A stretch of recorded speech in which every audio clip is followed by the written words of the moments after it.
Si vous connaissez ma chaîne, vous le savez, Samsung a une volonté de s'imposer au niveau de montres connectées et de bracelets connectés. On avait testé bien entendu la Galaxy Watch 3, Active, bref toutes les montres. Mais j'avais aussi testé avec vous les bracelets connectés Samsung. Notamment le Galaxy Fit E et le Galaxy Fit 1 maintenant on peut dire. Parce que oui, la Galaxy Fit 2 est sortie.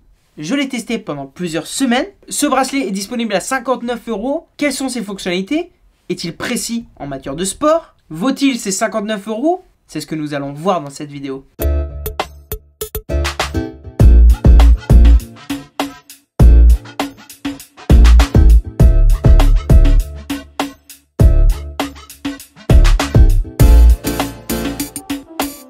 Bienvenue les amis dans Panacotech, je suis Mehdi et comme d'habitude nous allons dévoiler ensemble la crème du high-tech. Si vous ne connaissez pas la chaîne, je teste et je compare des produits high-tech, notamment des montres connectées. J'organise tous les mois un concours pour gagner un produit tech, donc abonne-toi et mets la cloche de notification. Aujourd'hui c'est le test complet de dernière version du fameux connu bracelet pas cher, entrée de gamme, bracelet connecté de Samsung. Le Galaxy Fit 2 cette fois-ci. Si vous avez vu mes anciennes vidéos, j'avais été quand même globalement déçu de la Fit E et de la Fit 1. Car même si les prix ne sont pas très élevés, ça ne valait pas du tout des bracelets qu'on peut trouver chez Xiaomi, notamment Mi Band 4, Mi Band 5, qui sont pour moi des leaders dans le domaine du bracelet connecté pas cher. J'ai passé pas mal de temps avec ce Fit E, je vous propose le test, voici le sommaire.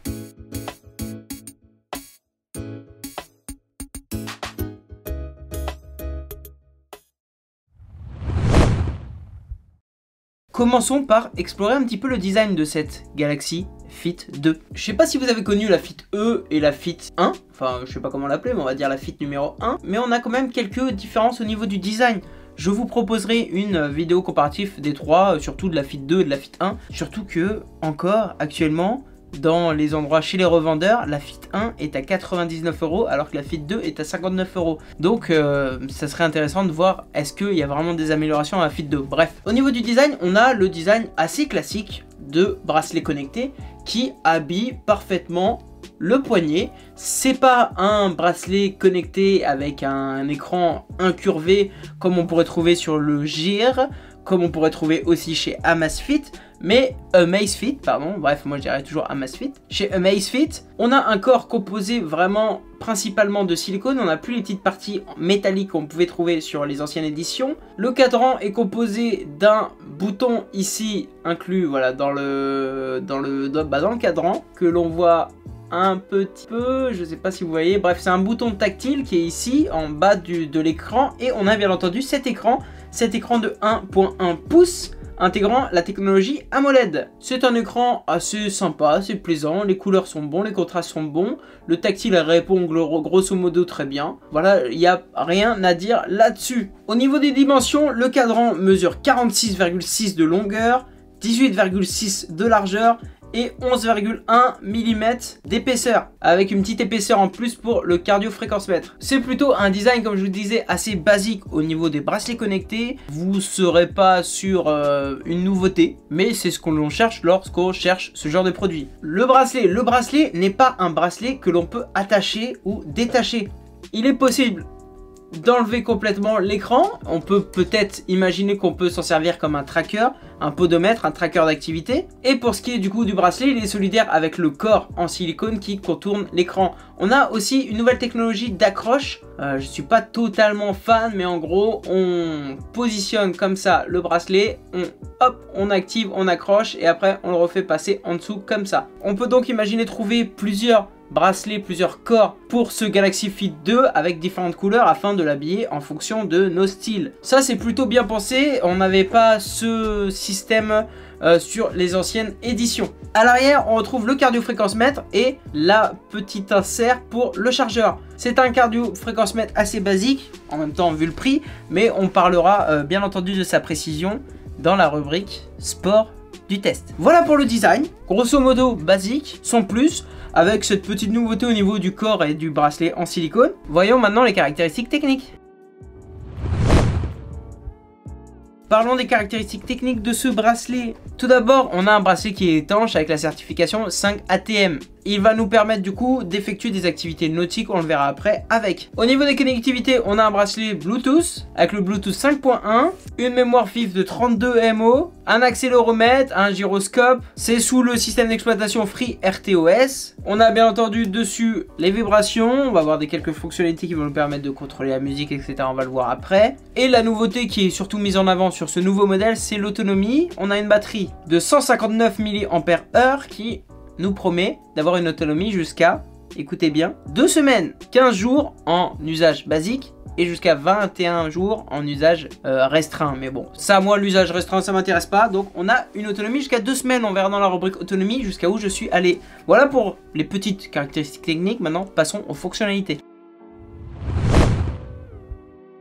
Maintenant, je vais vous décomposer les fonctionnalités, la partie fonctionnalités en deux parties. Les fonctionnalités intelligentes et les fonctionnalités de santé. Fonctionnalités intelligentes, on va le voir. Maintenant, ça va être la navigation, contrôle de musique, etc. Notification, etc. On va commencer bien entendu du coup par la navigation.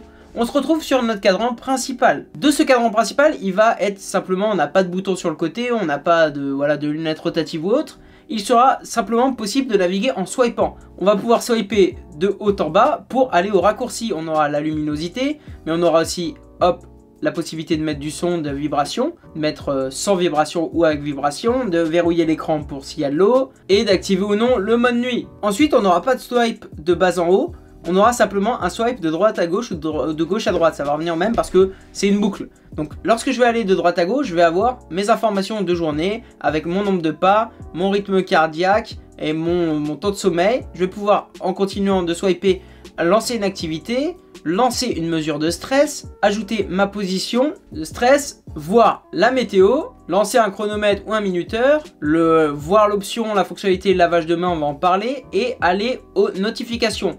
Après, on revient, vous voyez, hop, on peut aller dans l'autre sens aussi, etc. Le petit bouton qui est en bas que je vous montrais dans le design va nous permettre de revenir à notre écran principal, peu importe où on est, et de revenir en arrière. Hop, je reviens en arrière, etc. Il sera possible dans les paramètres, on va le voir après, de paramétrer l'activation du bracelet en fonction du mouvement ou autre. Parlons maintenant de la personnalisation du cadran. J'ai mon cadran principal, là, celui-là. Je vais pouvoir le personnaliser via l'application. On va avoir jusqu'à 70 cadrans possibles. Ça, c'est plutôt pas mal parce que c'est toujours sympa de pouvoir changer de cadran. On va aller sur l'application Galaxy Wearable. Sur l'application, on va voir en haut que l'on a nos informations de Galaxy Fit 2, etc. Donc, je suis bien connecté à mon Galaxy Fit 2. Je vais pouvoir en bas de l'application voir cadran, le menu cadran. Ce menu va me proposer, voilà, tous les cadrans disponibles. Les modernes avec différentes couleurs, les ombres avec voilà différentes couleurs et aussi différentes informations. Vous voyez que sur celui-ci, celui à droite, on va voir la batterie, sur l'autre on va voir le rythme cardiaque. À chaque fois, on va pouvoir choisir si on veut un cadran avec plus de style ou avec plus d'informations.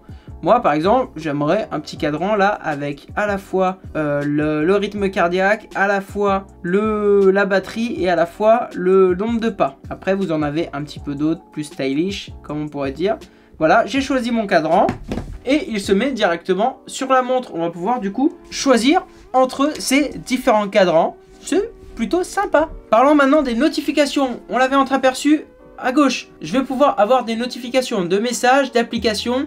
On voit le petit logo Insta, le petit logo Panacotech qui m'a envoyé un message. On va pouvoir du coup voir ces messages. Et ce qui est encore plus intéressant, c'est que je vais pouvoir répondre rapidement à Panacotech en disant non merci et en envoyant une réponse rapide au message. Je reçois cette réponse rapide sur mon autre téléphone et ça sincèrement, c'est superbe. C'est superbe, bien entendu, il est relié à mon Oppo qui est sous Android, mais c'est quand même superbe de pouvoir envoyer avec un bracelet comme ça à 50 €, de 59 €, d'envoyer une réponse rapide de message. Après, on va avoir, hop, vous voyez par exemple sur une notification d'Instagram qui me dit que Nightgag vient de publier une vidéo. Si j'appuie sur le petit bouton en dessous, je pourrais aller ouvrir ceci sur mon téléphone.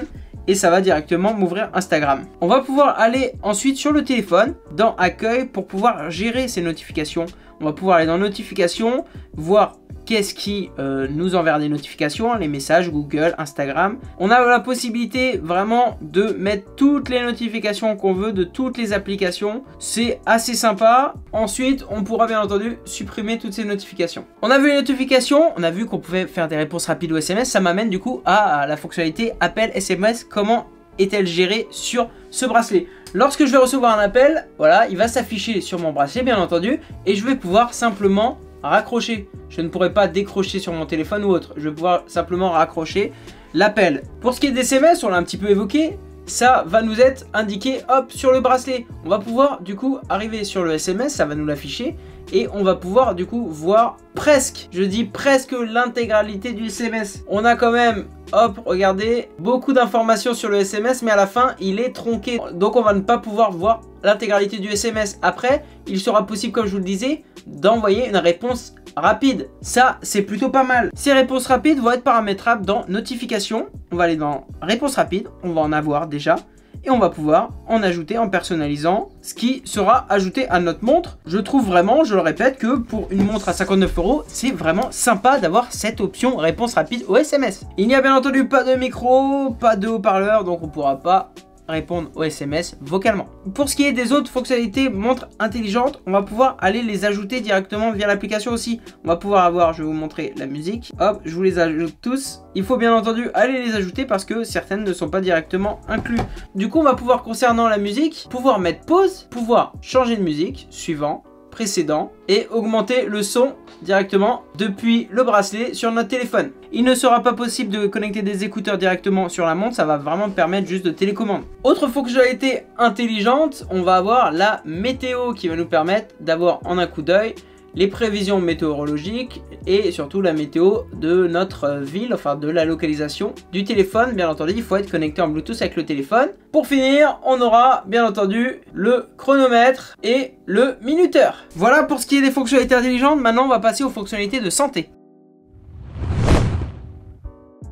Parlons des fonctionnalités de santé, c'est à peu près normalement les fonctionnalités principales pour un bracelet connecté. Ça va être de pouvoir suivre au quotidien notre santé. Il va donc nous permettre d'avoir des informations directement sur le bracelet comme le nombre de pas, le rythme cardiaque moyen, la nuit, la distance parcourue et le rythme cardiaque au repos minimum et maximum. Ça va être les informations affichées sur le bracelet. Ensuite, il faudra aller sur l'application, cette fois-ci Samsung Health, pour pouvoir retrouver notre historique et nos informations plus précises sur notre santé. On va pouvoir, une fois avoir fait la synchronisation, voir notre nombre de pas. Là, je suis à 8689 aujourd'hui. Nos durées d'activité, ça on va en parler dans la rubrique sport. Lorsque je vais cliquer sur ce nombre de pas, je vais pouvoir avoir des précisions comme la distance parcourue, les calories brûlées et avoir l'historique de toute la journée et l'historique des jours précédents. Je vais pouvoir aller voir mon nombre de pas hier, avant-hier, avant-avant-hier, etc. À chaque fois, j'aurai la possibilité de voir la distance et le nombre de calories. Ça, c'est le suivi quotidien. On aura surtout ces données-là de nombre de pas et de distance et calories. Ça va s'arrêter à peu près à ça. Ensuite, on aura le suivi de sommeil. Le suivi de sommeil est aussi assez sympa. Il va nous donner notre détail de notre sommeil avec l'heure de coucher, l'heure d'éveil, le temps passé dans chaque profondeur de sommeil, sommeil profond, léger, paradoxal, éveil. On va avoir des informations comme l'heure moyenne de coucher et on va pouvoir surtout aller voir du coup les tendances, c'est-à-dire l'historique. Là, j'avais une nuit de 8 heures avec 90% d'efficacité, la veille, enfin hier, avec la durée réelle de sommeil, la durée totale de sommeil. L'avant-veille, je vais avoir, voilà, 87% de note d'efficacité de sommeil avec 6h48 de sommeil. On va voir voilà toutes ces informations, on va pouvoir remonter dans l'historique, etc. Parlons maintenant de suivi cardiaque. On va pouvoir paramétrer différents types de suivi cardiaque, continu, toutes les 10 minutes, toutes les 30 minutes ou manuel.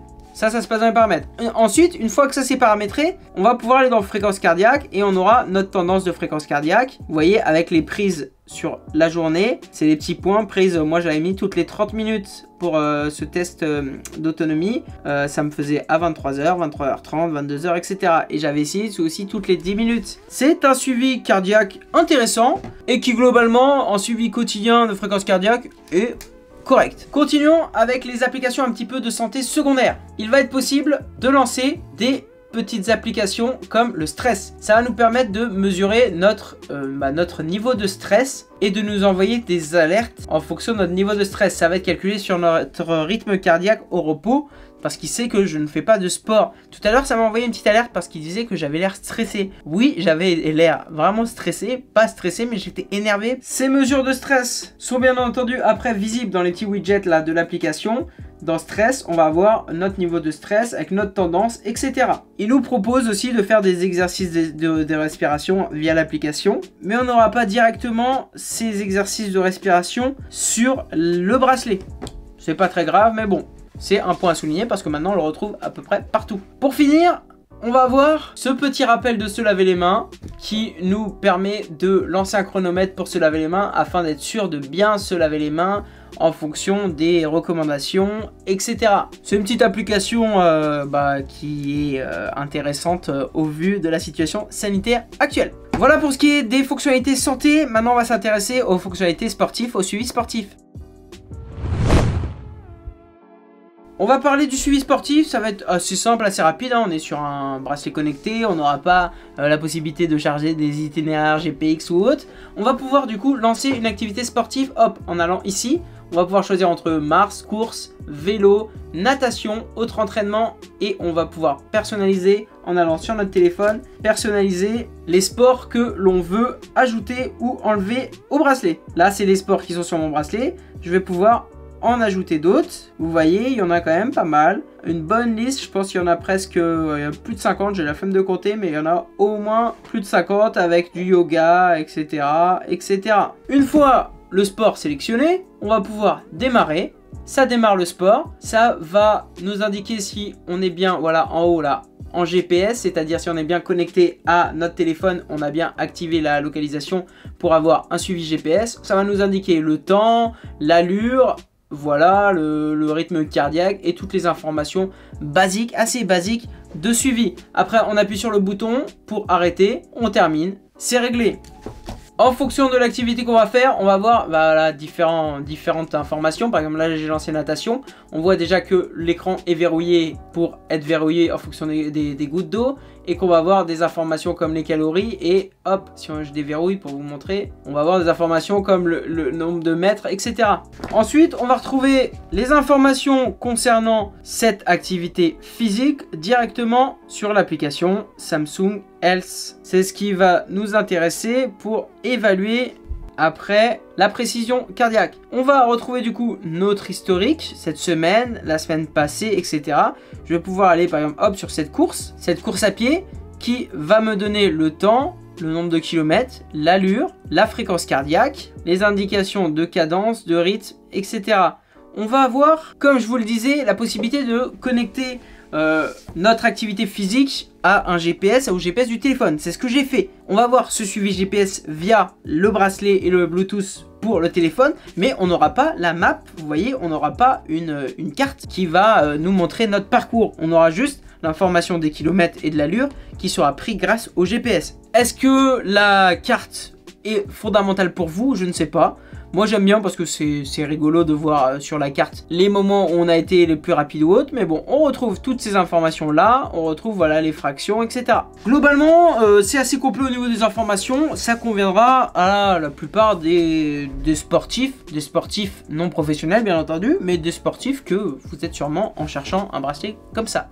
Maintenant, intéressons-nous à la précision du cardio-fréquence-mètre. J'ai bien entendu, comme d'habitude, comparer le cardio-fréquence-mètre du bracelet à ma ceinture cardiaque que j'ai mis durant cet entraînement, c'était durant cette petite course à pied. On va voir déjà, pour commencer, les données. On a sur ma ceinture cardiaque une fréquence maximale de 170 BPM. Battements de cœur par minute. Sur le bracelet, on avait une fréquence de 171 BPM. Ça veut dire que ma fréquence maximale prise par le bracelet était d'un battement de cœur par minute de plus que ma ceinture. Ça, c'est plutôt bon. Ensuite, la fréquence cardiaque moyenne, étonnamment, est la même sur le bracelet et sur la ceinture cardiaque. Ça, c'est aussi étonnamment très bon. On va dire que la précision moyenne est tout à fait respectable. Maintenant, lorsqu'on s'intéresse, et ça je l'avais remarqué lors de ma course, lorsqu'on s'intéresse de plus près à l'allure, on voit qu'il y a quand même déjà un problème au début de la course sur le bracelet. Ça pourquoi, je ne sais pas, mais au début ça m'a fait un petit palier directement à 130, entre 130 et 150. J'ai après enlevé le bracelet pendant ma course et remis le bracelet, et ça m'a permis de restabiliser, on va dire, la fréquence cardiaque et de retrouver une bonne fréquence cardiaque comparable à celle que j'avais sur ma ceinture. Donc la première partie c'était dû à un mauvais placement, on va dire un mauvais placement du bracelet, ce qui peut être aussi une contrainte parce que le bracelet, voilà, un mauvais placement, on le met juste à notre poignet, mais bon. Sinon, lorsqu'on regarde l'allure et qu'on compare hop les deux courbes, on voit qu'il y a des fois des petites différences sur les pics lorsque je montais et je descendais. L'allure est globalement la même, mais elle n'est pas vraiment précise. On peut s'arrêter du coup sur le fait qu'elle est précise dans les moyennes et dans le rythme cardiaque maximal. Pour moi, sur un bracelet comme ça, 59 €, ce qui est vraiment important, c'est d'avoir une bonne mesure, surtout au niveau des fréquences cardiaques maximales, pour être sûr de ne pas dépasser, d'aller trop loin dans notre entraînement. Là, c'était bon. Donc c'est, on va dire, une précision convenable pour les sportifs un petit peu du dimanche, les sportifs amateurs, et c'est convenable pour cette gamme de prix. Pour finir, intéressons-nous à la qualité, à la précision du podomètre intégré. Je l'ai comparé du coup tous les jours où j'ai utilisé ce bracelet à mon petit podomètre voilà, de poche. Grosso modo, pour synthétiser, la précision du nombre de pas était... Je suis arrivé une fois à une imprécision de 10%. Ça veut dire que sur 10 000 pas, le bracelet en avait compté 1000 de plus. Sachant que le podomètre est dans ma poche, ça c'est sur mon poignet et que voilà, je bouge plus mon poignet que mes jambes. J'aime bien dire que en dessous, allez, de 15%, exceptionnellement bien entendu, pas régulièrement, la précision est correcte. Là, je suis arrivé une fois à 10% et sinon, la plupart du temps, j'étais entre 5-7%. Donc, je valide la précision podométrique. Voilà pour le suivi sportif. Maintenant, parlons de l'autonomie.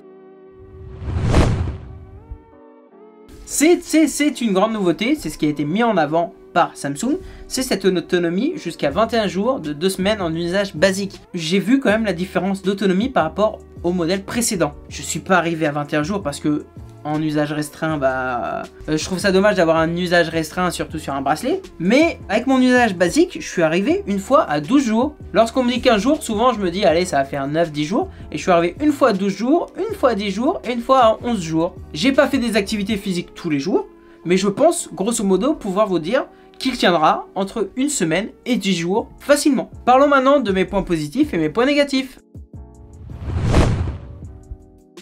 Mes points positifs, mes points négatifs. Mon premier point positif, ça va être l'ergonomie de ce bracelet. Au niveau du design, on le sent pas du tout sur le poignet. Voilà, j'ai déjà mis des bracelets qui épousaient pas forcément le poignet et qu'on sentait souvent. Là, on est resté sur ce qui se faisait dans les éditions précédentes et c'est tout à fait correct. Mon deuxième point positif, c'est l'autonomie qui a été mise à jour. On arrive facilement, du coup, je vous le disais, à une semaine, 10 jours d'autonomie avec un usage normal, avec les notifications, c'est plutôt correct. Mon troisième point positif, pour moi, c'est les fonctionnalités intelligentes. Les fonctionnalités intelligentes, c'est-à-dire pouvoir faire une réponse rapide aux SMS sur un bracelet à 59 €. Je valide complètement.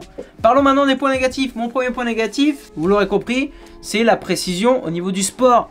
On n'a pas de GPS intégré, on n'a pas, même en étant connecté à notre téléphone, la cartographie du GPS, du tracé GPS, et on a une petite imprécision au niveau cardiaque. C'est sûr, pour cette gamme de prix, on ne peut pas trop en demander. Ces précisions conviendront aux sportifs amateurs, mais c'est sûr que pour quelqu'un qui aime bien regarder ses stats, ça peut être dérangeant. Mon deuxième point négatif, et pas des moindres, je me suis vite, pas lassé, mais je trouve qu'il pourrait avoir une amélioration dans la navigation et dans l'OS. C'est, on va dire, intuitif, mais pas tellement. J'aurais aimé pouvoir appuyer longuement sur le bouton pour avoir un menu et avoir surtout un menu principal. Il manque un bon menu principal sur cette montre. Et voilà, je trouve qu'il y a une petite chose, il pourrait avoir quelques améliorations au niveau du système d'exploitation, de la navigation, qui ferait que ce bracelet serait très intéressant. Maintenant, faut-il l'acheter ?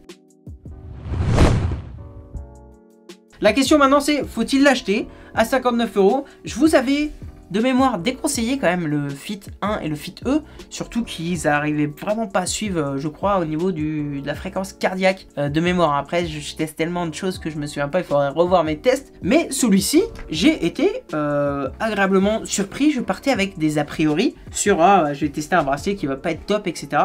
Mais je l'ai complètement apprécié. 60 €, vous allez me dire que vous pouvez trouver le Mi Band de Xiaomi à moitié prix, c'est pas faux. Mais là, on est quand même sur un bracelet qui a le droit d'exister. Si vous voulez pouvoir avoir des réponses aux SMS, des choses comme ça, que vous avez même un téléphone Samsung, ce sera un bracelet qui est parfait. Je conseille beaucoup plus ce bracelet si vous avez un téléphone Android.